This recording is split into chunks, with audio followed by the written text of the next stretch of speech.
আল্লাহ নবী সাল্লাল্লাহু আলাইহি ওয়াসাল্লাম বলেছেন, আমার উম্মতের যে ব্যক্তি, যে কোনো ব্যক্তি, নারী পুরুষ, সাদা কালো, বাঙালি, পাকিস্তানি, আফগান, সিরিয়ান, যেখানকার মানুষ হোক না কেন, যে কোনো ব্যক্তি সে যদি শিরিক না করে মারা যায়, আল্লাহর সাথে শিরিক করে নাই, এই অবস্থায় মারা গেছে, নবী সাল্লাল্লাহু আলাইহি ওয়াসাল্লামের সুপারিশ তার উপর ওয়াজিব হবে ইনশাআল্লাহ। ইনশাআল্লাহ সে জান্নাতে যাবে যদি শিরিক না করে মারা যায়। অন্য যে কোনো পাপ আল্লাহ যাকে ইচ্ছা মাফ করতে পারেন। নবী সাল্লাল্লাহু আলাইহি ওয়াসাল্লাম বলেছেন, নবী সাল্লাল্লাহু আলাইহি ওয়াসাল্লামের প্রতি দরুদ পাঠ করা হলে এই দরুদগুলো সংগ্রহ করার জন্য এক শ্রেণীর ফেরেশতা আছেন, স্পেশাল ফেরেশতা, মালায়েকা। আর আমাদের সায়েন্স অবশ্য মালায়েকায় বিশ্বাস করে না, তারা জিন জাতিতেও বিশ্বাস করে না, যদিও বা অনেক তত্ত্ব উপাত্তর সাথে জিনের সম্পর্ক আছে। এটা আবার কেমন কথা? এটাও কোরআনেই আছে।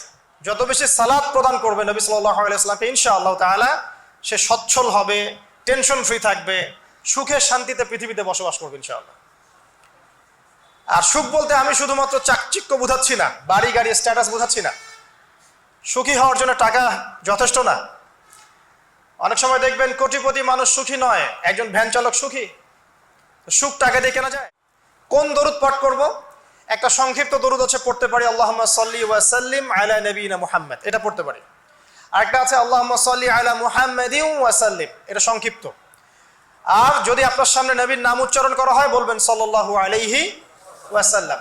অথবা সবচেয়ে সেরা দরুদ হচ্ছে দরুদ ইব্রাহিম, আল্লাহুম্মা সাল্লি আলা মুহাম্মদ ওয়া আলা আলি মুহাম্মদ কামা সাল্লাইতা আলা ইব্রাহিম ওয়া আলা আলি ইব্রাহিম ইন্নাকা হামিদুম মাজিদ। আল্লাহুম্মা বারিক আলা মুহাম্মদ ওয়া আলা আলি মুহাম্মদ কামা বারাকতা আলা ইব্রাহিম ওয়া আলা আলি ইব্রাহিম ইন্নাকা হামিদুম মাজিদ।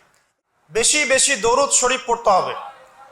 জুমার দিনে বেশি বেশি দরুদ পড়তে হবে, কারণ নবী করিম সাল্লাল্লাহু আলাইহি ওয়াসাল্লাম বলেছেন, জুমার দিনে নবী সাল্লাল্লাহু আলাইহি ওয়াসাল্লামের উপরে যে দরুদ পড়া হয় এগুলো তার কাছে পেশ করা হয়, তার সামনে উপস্থাপন করা হয়।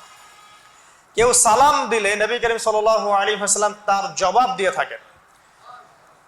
এখন এই জবাব কিভাবে দেন এটা সম্পূর্ণ আল্লাহ পাকের ব্যাপার। এটা নিয়ে আমাদের বৈজ্ঞানিক ব্যাখ্যার দরকার নাই।